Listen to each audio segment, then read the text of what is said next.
Hello, and thank you for coming for Holistic Child and Family Practices, Case Consultation and Didactics. Today we have as our didactic presenter East, who's one of our very own. Does very amazing trauma-informed administrative work for us, and also has experience in a variety of ways working with our population and is going to do a presentation. So, please go. Okay, let me share my screen here. Okay, Okay. Can everybody see the presentation? Yep. Yep. Okay, cool. I cannot see you guys. So if there's anything, Marie will be monitoring the chat. Thanks everyone for coming and thanks for letting me speak and share my piece. My name's Emily. I'll tell you a little bit more about myself on the next slide.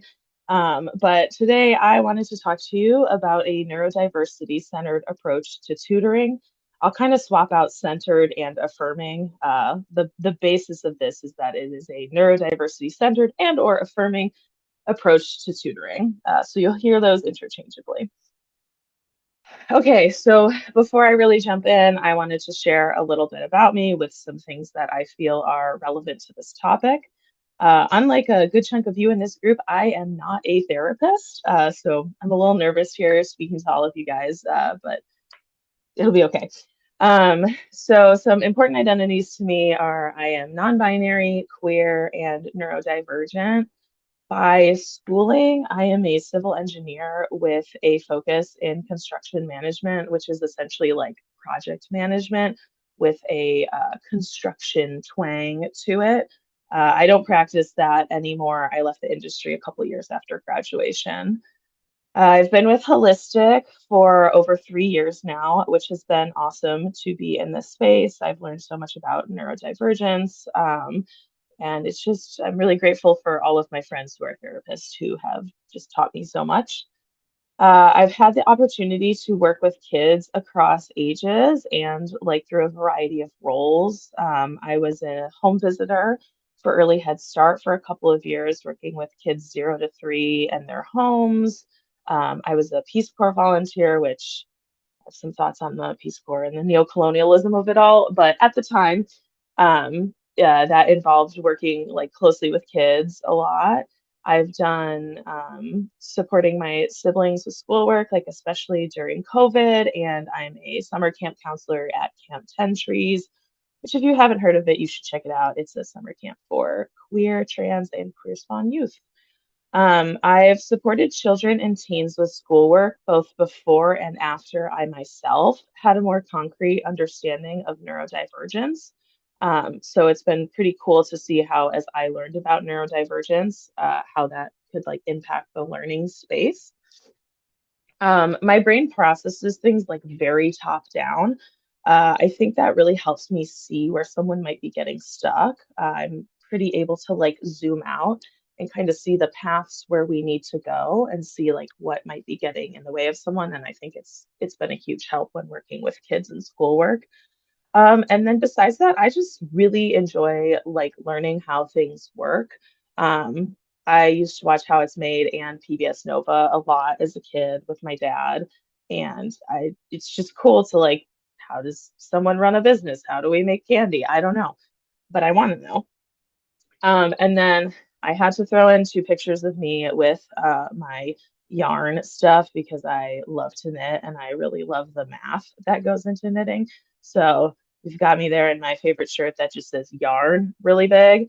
And then the bottom picture is me in a shirt I knit standing in front of a bridge that I was on the construction project of. I was inspecting on 520, which was really cool.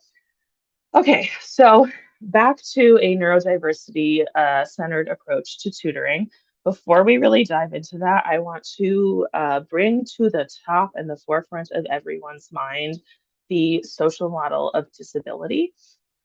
So, like a quick recap is that the social model of disability essentially says that it is the environment that is disabling, it is the environment that is creating challenges for people. So when we kind of hold that environmental piece in our mind and we start to look at school as a system that children have to interact with, we can see how this system might not be built for every neurotype, especially neurodivergent children. And then when we go even farther and think about the emphasis that our society places on grades as like a metric of success and how well someone is doing, we can see how kids can start to internalize, like if they're struggling in school because school isn't built for them and there's all these societal messages, they can just start to internalize those things about them. And that is a bummer, to have a kid thinking that they are not smart or curious or capable. So having the social model of disability kind of in the tops of our heads, I wanted to talk about why is neurodiversity affirming tutoring like particularly impactful or important for our populations. So if you've worked with neurodivergent kids or their parents, you might have noticed that school can be particularly difficult for neurodivergent children. And that's for just like a whole myriad of reasons. Like school is super rigid. There's schedules and rules and homework and within that rigidity, there's a lot of times just like so many transitions throughout the day, like mentally and physically. I've heard stories of school bringing up like a very strong sense of justice for kids, like with homework being really poorly designed, and kids are able to see their peers maybe being like treated differently or having different consequences for similar behavior, and that's really unjust. Our children might not always have buy-in. They might not see or understand why they're learning something, and so it feels pointless, and they just don't care or don't want to learn because of course not. There's no dopamine there. School is just full of demands on demands on demands on demands all day, every day. Homework, rules, participation, like even down to how you sit. You need to be quiet. You need to pay attention. We're asking kids to follow all of these demands and like quiet and calm their body for hours and hours on end. That is really hard. Um, our kids might also be disinterested in prescribed topics, and that kind of relates to like, why are we learning this if there's like not a lot of dopamine there? Um, they might just be disinterested. Well, meanwhile, the same kid could sit down and like research how elevators work for a couple of hours. School is full of busy work and boring worksheets, and I actually have like a small anecdote about myself. As an adult in college, I had to turn in a piece of homework where the answer key had been released and you still had to turn in the homework, otherwise you'd lose a full letter grade. And so all I had to do was copy the answer key onto a piece of paper. But I found the class so boring and the exercise so stupid that it took me like 2 hours and I had a full meltdown in the middle. So yeah, and I was an adult. I could have just chosen to not do it. And kids have even less agency. And then children learn through play and exploration, and a lot of schools phase that out as kids get older. Like, there are some really great teachers and there's some really great schools, but by and large, we kind of like leave the playing and the exploration to the younger grades and then phase them out as we start to get to like elementary and middle school. So taking all of this, all of the struggles with school, zooming out, what are we hoping that kids learn in school? Like, it might be tempting to go to all of the subjects that they're learning, but if we boil school down to its like very basic elements, we really just want kids to develop problem solving skills and critical thinking. Of course, there are topics like math and history. However, if a child is able to problem solve and critically think, they will be able to find knowledge throughout their lives that like they're missing. They will be able to come across problems and solve them. Like even if they missed like a little bit of geometry understanding when they're an adult, they have that problem solving, they can solve that or they can solve what's going on. Okay, so when we put school like that we're hoping that kids develop problem solving and critical thinking, our idea of a tutoring space can change really dramatically. And that is essentially the point of this presentation. Like, how does this tutoring space change and what can it look like when we're really just focused on problem solving and critical thinking? Um, so who can take a neurodiversity affirming approach to tutoring? Basically, anyone that has time to sit down with the child in a learning environment. There's a couple skills that you'll need on the next slide. Um, and there's the caveat that this isn't like a quick, like 10 minutes and then we run, like 10 minutes, sit down, do your history, and then we're done. Like, you need to have the time to sit and attune and really work through things. And that's kind of stuff I'll get into. Okay. So, what are some skills that you need or are very helpful when you're trying to take a neurodiversity affirming approach to tutoring? So, one of the most important is having a general understanding of neurodivergence and brain processing styles. Of course, there's like many different levels of learning and understanding, but having some understanding of how neurodivergence works is really helpful because you will be working closely with the child and able to see, like, it's like peeking into their brain a little bit. You'll be able to kind of see like where they're getting stuck because of bottom up processing, where questions aren't direct enough, where they might be having trouble because of their processing style. So being keyed into like neurodiversity themes will help you guide the space. You need to be able to deal with your own feelings around grades. I'll talk about this a little bit later, but this is going to be a space centered around the child's goals.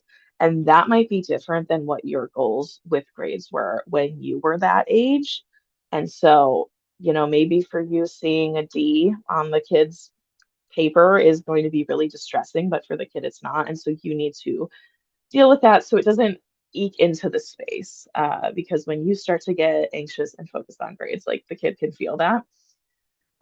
You need to have patience, creativity, and positive regard. School can be really escalating for a lot of kids, and so can homework. And so you need to have the patience to be able to co-regulate and pause and like not get spun up with the child, and then have that like positive regard to know that they are doing their best and you're going to use your creativity to bring in lots of ideas. Um, you also need to have the ability to admit that you don't know something. I think kids can like really suss out when adults are bullshitting. But also, like, if you don't know something or you don't understand something, it's going to be a lot harder for you to kind of guide the space and be the guardrails for the child. So if you don't know something, you can admit it, and then you kind of go from like a guide or guardrails to like figuring out together, which is great, but bears acknowledging. And then I think like the most important thing is the ability to attune to the child. If we like think of stuff like halt, hungry, angry, lonely, tired, like you don't want to have serious conversations when you're any of those. If we think about the fight or flight or the other F's, like you can't really think or create or be in like those parts of your brain when you're super escalated or your lid is flipped or you don't feel safe or your biological needs aren't being met.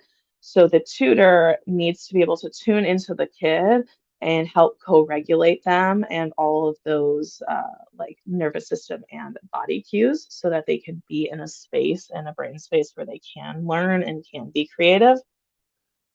And then I put a bunch of question marks because I'm sure there's stuff that I am forgetting.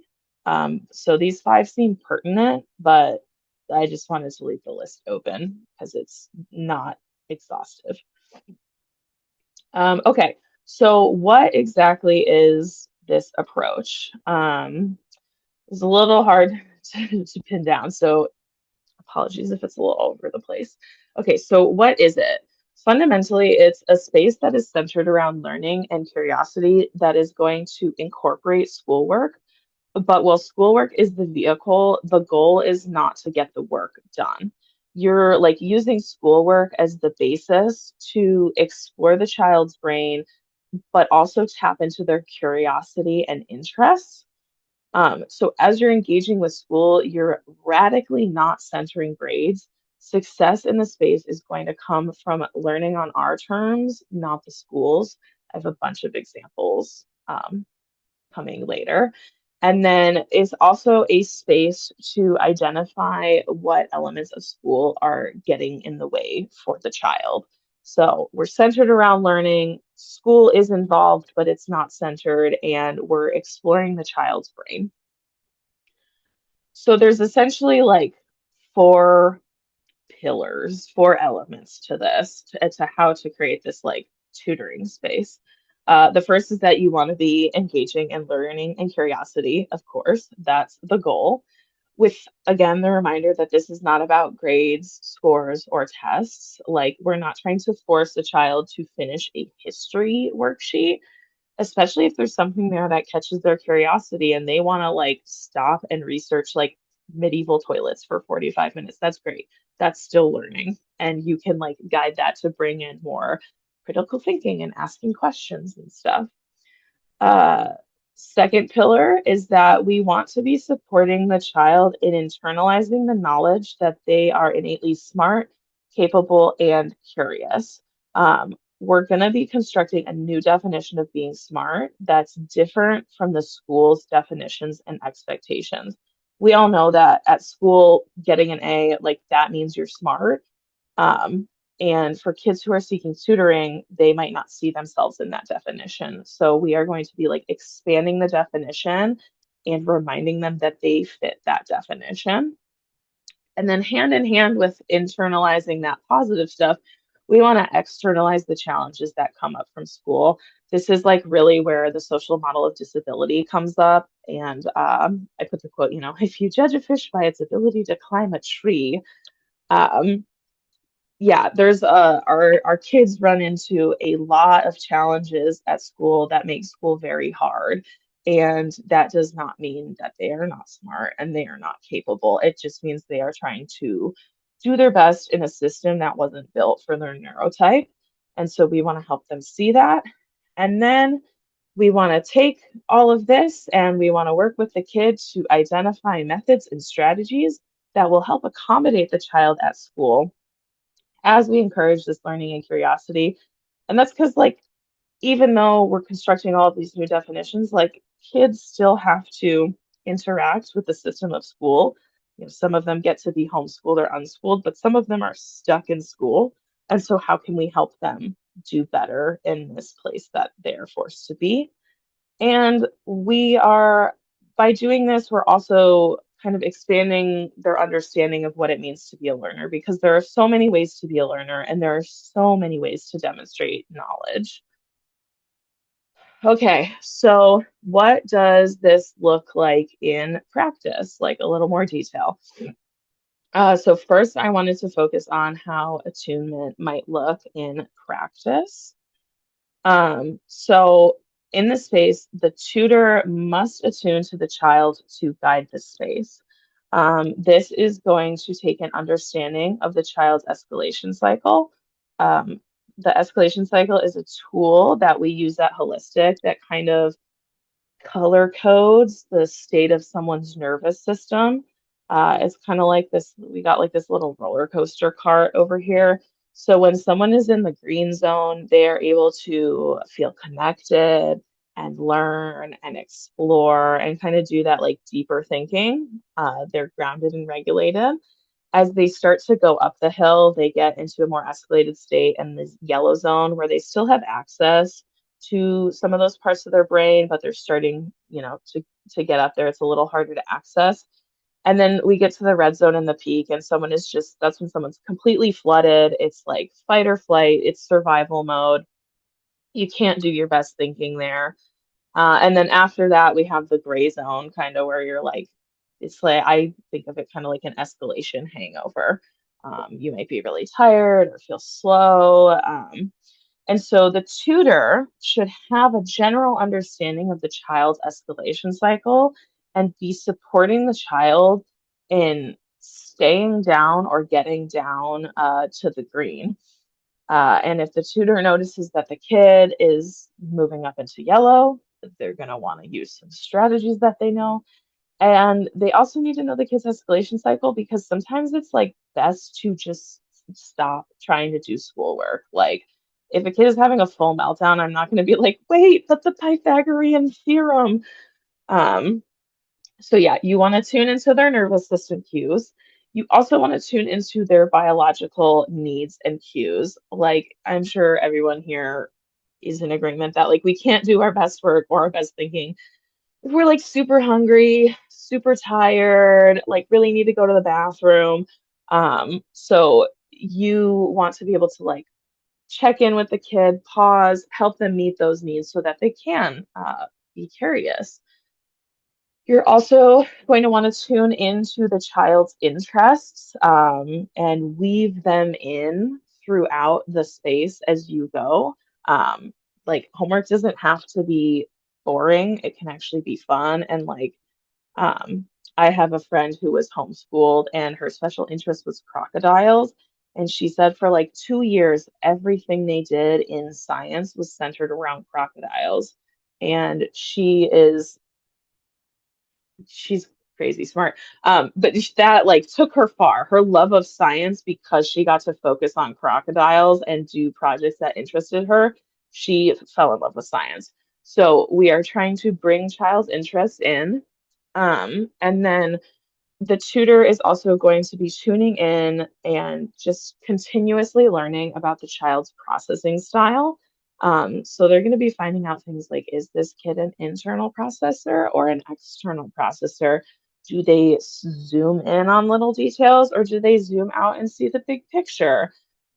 When they have thoughts, are they kind of like this big splatter? Do they know where to start or like which thread to pick up?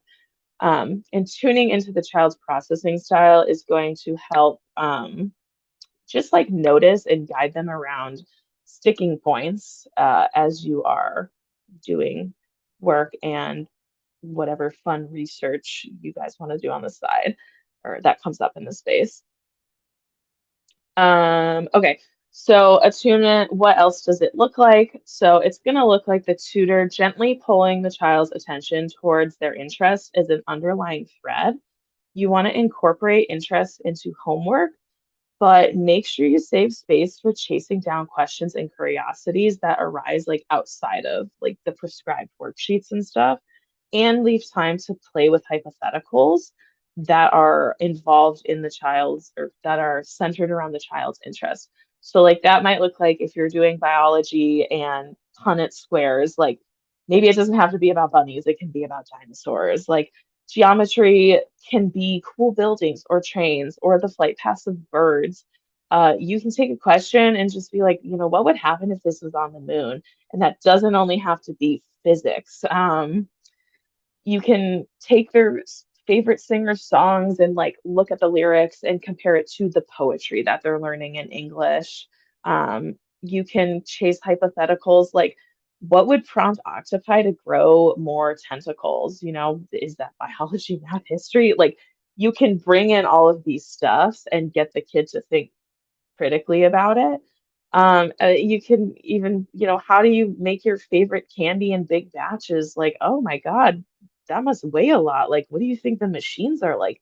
How do they cool it down? Like, how do they make sure germs don't get in it?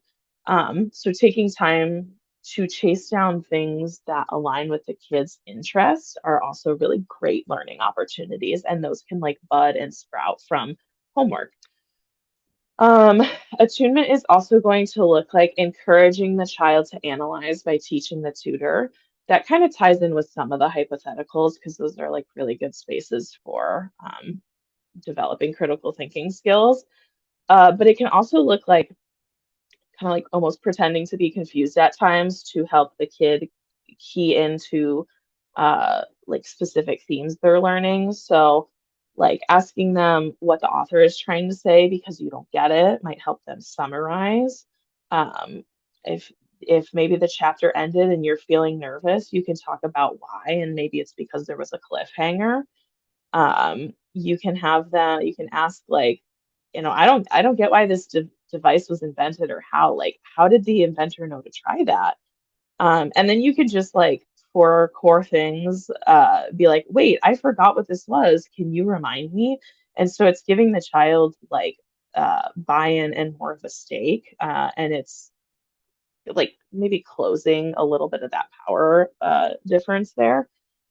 Um, you're also going to use attunement to celebrate the child and the cool parts of their brain. Like this tutoring space is so cool because I feel like you can just like peer inside someone's brain and really see the unique ways that they are thinking and processing and seeing the world. And you have such a cool opportunity to call that out and make them fall in love with their brain too. And so, some examples are like, oh my gosh, I've never thought of it that way. I love how you see the details. It was so cool how you took all of those ideas and turned them into an essay. And then even like you might notice a kid does math most easily when we're just talking. And like, do you know how good you have to be at math to not need to write it down? So you are just like the kid's number one hype man. You're also going to attune with them to notice sticking points and be able to provide reframes, pauses, and rewords to better align with their processing or their interests. So you might just point blank say, like, this question is written really stupid, but I think it's trying to make sure you know why the train was an important invention. Or if maybe a kid has like a ton of thoughts and they need to get it all in an essay and you're noticing that they're missing some critical context, you can ask, like, what would someone who's never read this book need to know before reading your thoughts? So you're not just saying, like, you need to give context. You're framing it in questions that are like, I don't know, kind of like hidden veggies. You're like hiding the guidance behind curiosity and questions. Um, you also want to be fun. Like, school does not have to bring up dread. I think a lot of us have probably heard the stereotype or maybe even experienced it about sitting at the table crying over math and like one of your parents is yelling at you. Um, School can be fun. Like, we want this space to not bring up dread. We want it to be a positive experience with learning and school and thinking and stuff. So use sound effects, do their weird echolalia back, like weird said lovingly. Make a dance for when they get it right, like have inside jokes, be overly exasperated at the school. Um, Learning should be fun. And then you are going to attune to the child, and just as important as everything else, you want to give the child opportunities to opt out. It is not a good experience to be a kid and be really escalated and be like forced to sit down and do your worksheet when you just feel like you can't. So that is why we need to tune into their escalation skills. And opting out can be like short breaks, time to check in, or it can just be like, let's do something else today. Like, you can tell me about your special interest instead, or let's go get a snack. Okay. Okay. So that's kind of how attunement is going to look in practice. And so, what are we doing with accommodations in this space? Um, so this space is the testing ground for accommodations because, again, most children will have to interact with systems that are not built for their neurotypes. And if they don't as children, they're going to have to when they're adults because, unfortunately, capitalism and we need jobs. So this is the testing ground. Like, learning about your brain is really powerful. So accommodations, like, I believe they need to start from this foundational piece where it is not the child's job to understand. It's the tutor's job to find a method that works with the child's brain. You want to be like offering them like a smorgasbord of options, which I'll get to on the next page. And again, like, it's when it is not their job to understand and it's your job to teach, when they don't understand, that can be more easily attributed to you as the tutor rather than internalized as them not being smart enough. So as you're helping find what works, you do want to involve the child. Like, this is their brain, this is their life. Like, let's bring them in. So you want to help them notice what is difficult, collaborate around what is getting in the way, and then explore with them how to make it suck less. And then this process is going to be super repetitive. So you want to take note of what you're learning and just keep kind of like cycling through because there will be sticking points. Time and time again, there's so much to learn, there's so much to know about how our brains work. So we're just cycling through this, learning how the kid's brain works. Accommodations is also going to look like just like throwing everything in the kitchen sink at this kid as needed. And so this is not an exhaustive list of stuff. This is just kind of what I came up with for some things that I go to first. But sometimes like none of these work. And then you got to keep thinking and using your knowledge of like the kids processing and their interest to try and find other ways to support them. So what are some like accommodations things that you can start with or that I've tried? You can try and accommodate by tailoring assignments. So that can look like, changing the theme to align with their special interests, reordering the questions, like maybe try just maybe you just don't need to do the last few questions. Like whatever, however it would be supportive to the kid. Like just because an assignment looks a certain way on paper doesn't mean that's the way we have to do it to learn it. It might look like seeing if the kid can do alternate submission styles, like I don't know, maybe they can like verbally record the answers to their history assignment, or they can talk about their math, or they can record a video instead of writing an essay for an assignment. Like, again, this is dependent on the kid, but there are, again, so many ways to demonstrate knowledge. Maybe the kid could use a scribe. Like, a lot of our kids have very distinctive handwriting. And so maybe that's just getting in the way. Maybe they just hate writing, and like a scribe would be helpful. I've done timed brain dumps, like when someone is getting caught up on like the minutia or the small words, they feel like they have to say something perfectly. You can challenge them to talk for an entire minute straight and just get it all on paper while you take notes. It might look like breaking things down into like very manageable goals or the next steps and hyping those up so that the kid can feel like and know that they're making progress. It can look like helping untangle the kids' thoughts, whether that's like through verbal processing or forget what the or was, but you can help untangle their thoughts in many ways. You, as the tutor, can help with top down and bottom up sticking points. It's been super interesting, especially like in biology, to work with kids and see where on like the zoom in, zoom out of biology they're getting stuck. And that's from top down, bottom up processing. You can make so much time for slower processing. I feel like slower processors can get left behind at school. And so this is a space for them. If they need to sit and think about it for a while, like that's fine.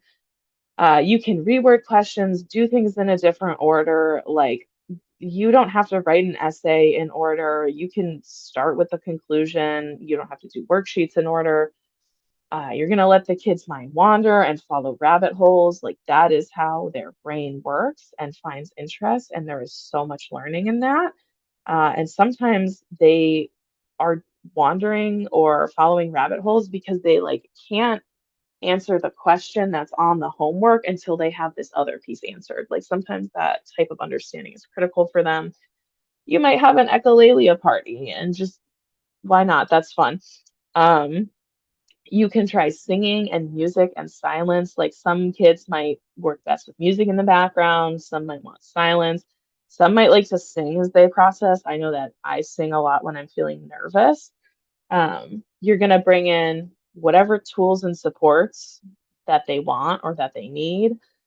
I think this next one, allowing movement and drawing, is like a really big one. School, like, so often makes kids just sit still, but like, who says a kid can't work on an essay with me while they jump on a trampoline? Like, you don't have to sit down at the table, paper in front of you, pencil in hand. You can do French while dancing. Uh, why not? It's just a different type of processing. And you can listen to a novel while you draw. You can talk about French while you draw. So all of those, like homework while moving is great. Um, Incorporate play however you can. That's going to really, you really need to know the kid to know what might click. And then, as I've been saying, you want to involve their special interests. That just makes it more fun. And you can sometimes see the concepts that the teacher is hoping that they learn. And if you know that, you can like throw the question out the window and make it about special interests and still help the kid like get that same knowledge.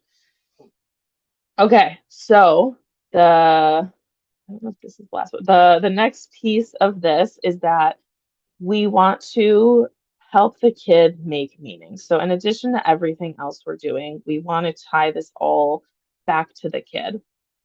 So we're radically not about grades here. So instead, we want to align with the child's goals and then think about like the need that goes with that or the natural consequence.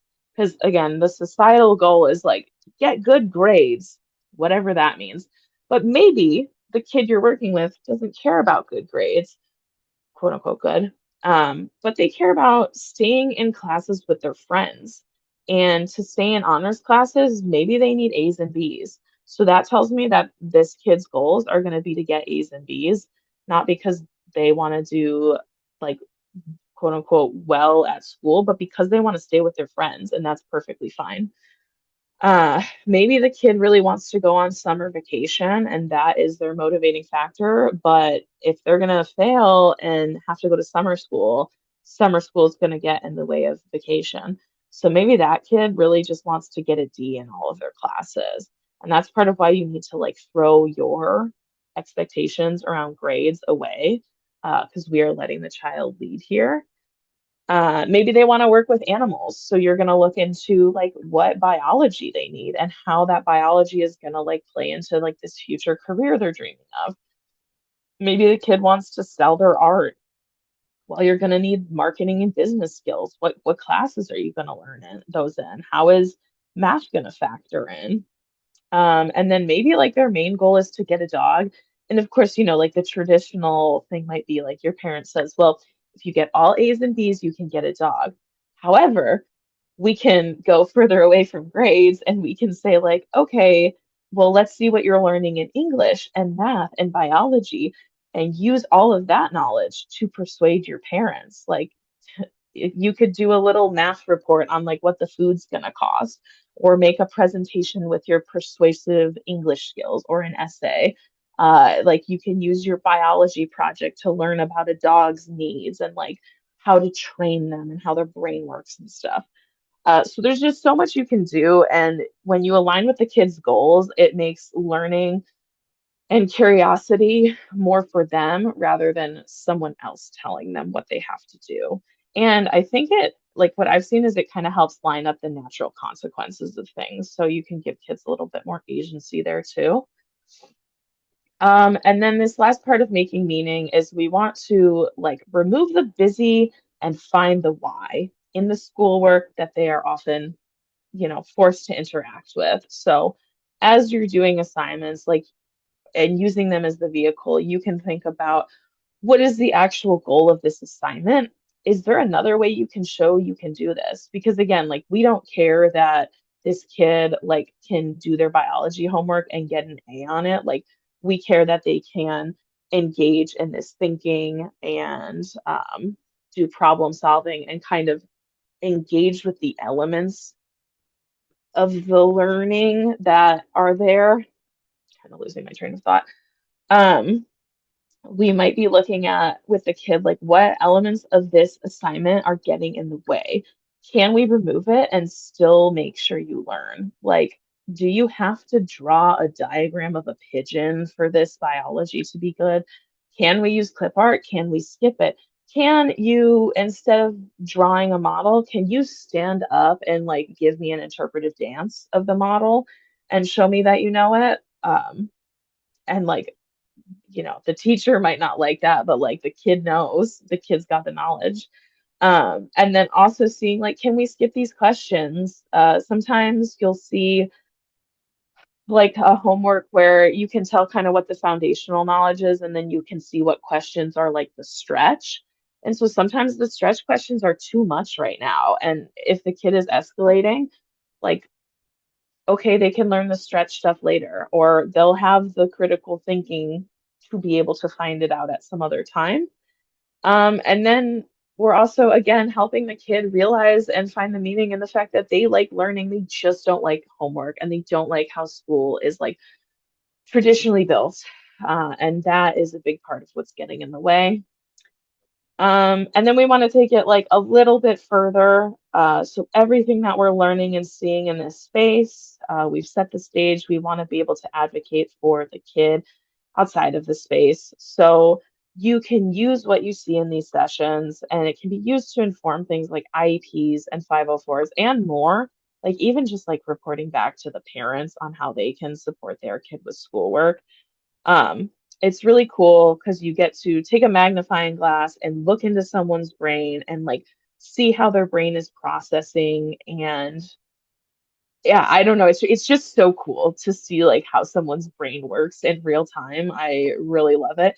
And so you're like peering inside their head, and then you're going to want to take note of all of this stuff that you're seeing, what does and does work, and then you're going to want to speak up about it. Of course, like letting the kid lead. But yeah, talking like outside of IEPs and 504s, talking to the parents, like working with the kid to email their teachers, and see, even if they don't have an IEP or a 504 in place yet, like asking for flexibility in the stuff that you're seeing. Um, and then, so in summary, children are curious, children are natural learners, and there are just so many ways to be a learner. And we are in a position to encourage and celebrate the many ways of learning that exist outside of this like pre-prescribed school system, and help kids see just like how smart and curious that they are. So that's the end of what I have to say.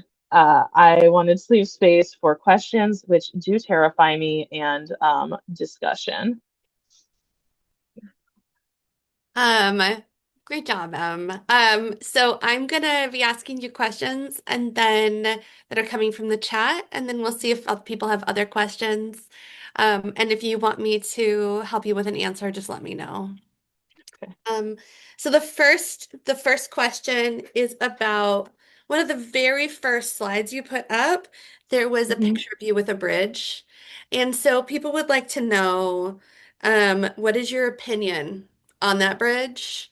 And follow up, a bridge was put on the special interest section of your presentation. Is that a coincidence? That is not a coincidence. I love bridges. My one of my first loves in understanding how things work was my dad driving around, and he'd be like, "That's a drawbridge. That's how that works. That's this famous building. Did you know there's one in New York that when they built it, all of the windows exploded out of it because of the torque on it?" I don't know if that building's actually in New York. That was not a coincidence. The bridge I was in front of was 520. um, I have strong opinions on some of the construction choices because they put it uh, in an area that was historically a native burial area. And I think they could have made engineering decisions to not put pylons there or casings there. But ultimately, that bridge was retrofit for earthquakes, so it is also very important for public safety. And there was some really cool engineering things that they did. I love that. Okay, so here's a question. What do you say to parents or teachers who say, like, well, that's not real life? Like, the kid won't be able to do this when they're adults. Um, I guess like I would say that kids don't like just grow out of this, and like if we even like really lean hard into capitalism, like this kid is gonna have to grow up, and they're gonna need some type of job to sustain themselves. And all that this can do is help them learn how to better accommodate themselves for that job. Like they are going to have a little bit more flexibility as an adult, but learning that you're a verbal or internal processor as a kid is going to help you in your career. Like learning, I don't know, what time of day you work best is going to help you in your career when you have time for it.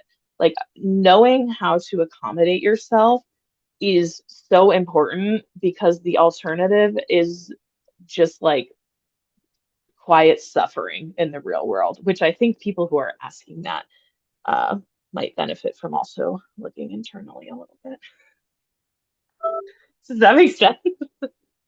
Yeah, okay. Yeah. Yeah, I think that that was great. Honestly, that's basically what I tell people. I say like, yeah, if you need to go do your notes in a quiet room, do you just like do your notes in a quiet room? Great. Hmm. Don't have that option. They're forced to like be in this same space, and we're not even teaching them how to listen to themselves. Exactly. Um, okay, and then there was a comment that like accommodations like was great highlighted, and the example that they gave was like that it's easier for them as a bottom-up processor to do like the paragraphs of the body of an essay and then do the introduction and conclusion. And that's not the way that most people are taught how to do it. Absolutely not. Yeah, I did. I know this isn't a question, but now I'm just thinking. I did an essay with someone who they verbally processed at me for 3 minutes, and I wrote down all the main facts. And then we took those and we put them in the order they wanted to say. And then we read it through and we added like the fluff sentences. And that was the essay. And they were happy with the grade they got. There is a bridge-related fun fact that Robin's grandfather was a civil engineer, and there's a covered bridge in a small town, Ohio, named after him. That's really cool. Dream. And that's all we have in the chat. Is there anybody that has any questions or comments? Who is a verbal processor and would like to just ask something? I have a non-bridge related question. Uh, so, I know somebody who's an amazing tutor with a lot of these skills who builds in a lot of this, um, and who's neurodivergent in ways that make it hard for him to connect to students. So do you have like thoughts about how to get people who are good at providing this support connected with students who could use it? Um, for people who are not the best at navigating the systems, So are you talking with them like connecting with the students in the room or like helping students find the services? helping students like find the services. That is a really great question. Marie, do you know? Like, we're thinking about me doing this here. But yeah, I am not fully tapped into like networks of tutors, unfortunately. So I guess like is I want to make sure that I'm understanding the question better of like this person would be really great to work with kids, but like they aren't able to like just find the kids to work with. Yeah. Okay. Yeah. Honestly, depends on like what location you're in. If you're local, I would say talk to Zach because Zach Sadiq is the king of autism and knows everybody in the Pacific Northwest. But generally, I would highly recommend contacting resources in the area. Like in Washington State, we have the Education Ombuds Office that's a free resource. And so like letting them know possibilities, but I think most of the services that I trust are word of mouth or from communities. And we do keep a list of resources that people sort of like help us compile. But I think that like you're hitting on something that's incredibly difficult, which is there's a lot of people that purport to understand our population and to know how to help us, and finding people that actually are really good usually just comes from word of mouth, and that's a difficult way to grow a tutoring business. Thank you.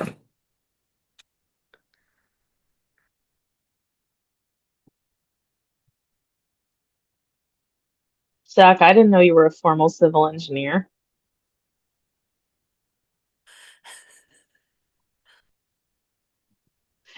Cool. I just want to say, Em, that this was so good. And I wish I would have had the support in school. I really struggled. And I think maybe this is like a topic that can be discussed later, but I think there's this interesting difference in how kids are met if they're gifted versus if they have a learning disability. I'm more on the learning disability side, and I did not get any support. I just had to go to all these tutors and study halls and things. And at no point in that process was it indicated like maybe you have some dyslexia, maybe you have some dyscalculia, like the way your brain is processing is getting kind of mixed up. And then I had my peers who were in the GATE program, really, really smart. And then there was just this, feeling like a kinship because our brains were working in a similar way, but how there is this, if you are highly intelligent, like that's good. Like that's the tokenized version of being neurodivergent or like ADHD, versus those of us who maybe have more of that like lexic type presentation. So this is just really good, and I'm glad we're talking about it. And I think, yeah, kids need flexibility, and these systems are so rigid, and kids really like to learn. We're just not doing it in a very affirming way. Um, I was on the other side of that. I was one of my school called them tag kids. And I got yelled at a lot for not living up to my potential because there were a lot of things that were really difficult for me. And I didn't realize why they were difficult. And one of them was some of the things that you talked about, like how many math problems do I need to do to show you that I understand the concept? Uh, I just can't do all of these. Like it's breaking my brain, or there's so much busy work that is just to show you that I understand. And is there anything else? To the fact that I disengaged from school. I didn't have to do much to pass classes.